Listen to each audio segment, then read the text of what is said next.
nerds, what's up? I'm outside today. I'm actually at Kelsey's house and not my house, and it's kind of hot in here, and that's okay. So yeah, we're dealing with things. Today we're doing an original tag made by me. It was me. I did it. In honor of Orange is the New Black Season 3 coming out, I decided to make an Orange is the New Black meets books tag, and it's awesome. So I guess I'm calling it the Orange is the New Black tag.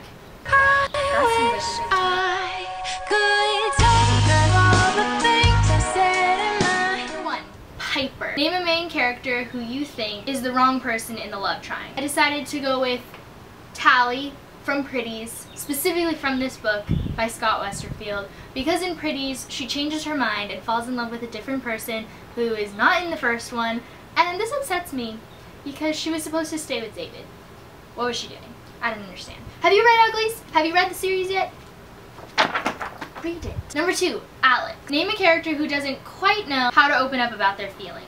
Volition by Lily Parody has a main character named Tate McKenna, and she's very bad about talking.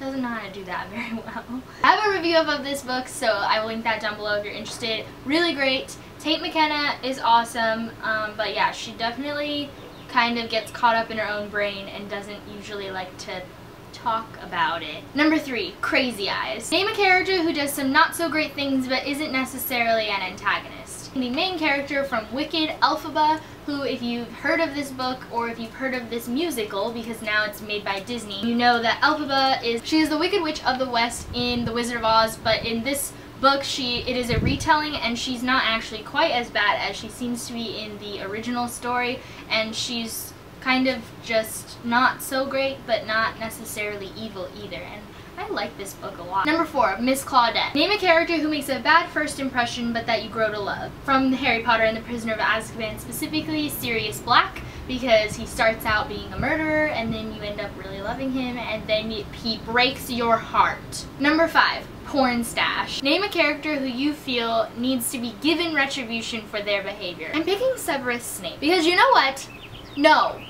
He does not deserve to be given the name of Harry Potter's child. I'm sorry, no. He's awful, and nothing excuses what he ever did to Harry, and nothing excuses how he treated Lily either when they were children. I'm sorry, I don't give a shit that he was bullied. I'm not saying James was a perfect person.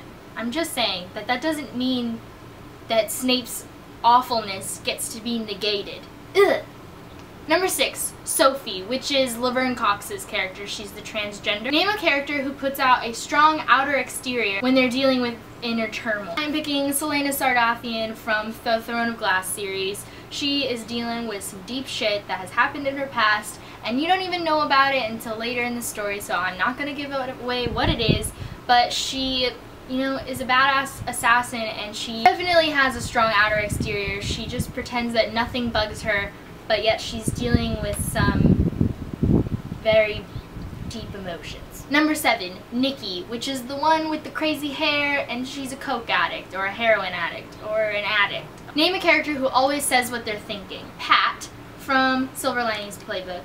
And, you know, both Pat and Tiffany kind of do this. So just anyone from this book, really. They both just say shit, and you're like, what the fuck? What are you doing? What are you saying? Why are you doing that? Number 8, Red. I'm picking Charlie from The Perks of Being a Wallflower because of that scene where he beats up the guys who are calling Patrick a faggot. And that's not a very nice word, and it was great. And it's really hot out here, and I'm sweating. It's fantastic. Number 9, Yoga Jones. Name a character who is dealing with some deep regret in the story. Jace, from City of Fallen Angels specifically, is dealing with some shit, and it's really unfortunate because, like, come on, City of Glass ends, and Jace and Clary get to finally have their happy ever after, and then this fucking book, what? Jace is dealing with some inner turmoil, and Clary is just like, Jace, I know you, and I love you, and you're fantastic, and can you just fuck me already? And he's just like, no, you don't understand, you don't deserve me, and you're just like, please?